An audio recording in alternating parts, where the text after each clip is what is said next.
Hello.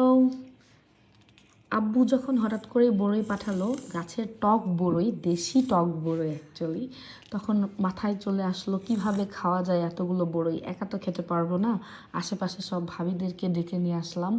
And then সবাইকে ডাকার পরে আমি ধুনা আর কাঁচামরিচের চাটনিটা ব্লেন্ডারেই ব্লেন্ড করে নিলাম।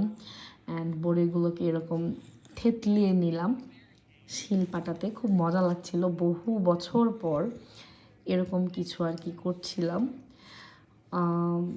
মোটামুটি বড়িগুলো যখন থেতলিয়ে নেওয়া হয়ে গেল, আমি ওগুলো আবার পাটাতে নিয়ে ওগুলোর উপর সেই ধুনা আর কাঁচামরিচের যে পেস্ট তৈরি করেছিলাম, অবশ্যই সেই পেস্টের মধ্যে হলুদ, লবণ এবং সরিষার তেল দেওয়া ছিল সেটা, এবং সাথে একটু চিনি নিয়ে নিলাম, নিয়ে ভালো করে কচলিয়ে মেখে নিলাম।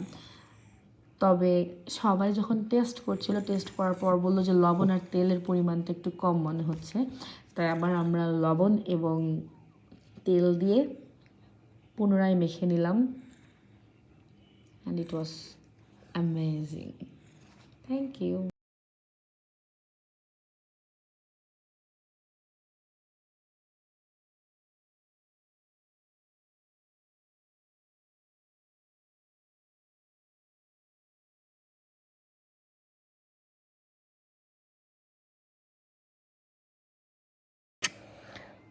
এটা বিশেষভাবে আমার নিপা বান্ধবীর জন্য ভিডিওটার রেকর্ডিং ছাড়া হলো আর কি।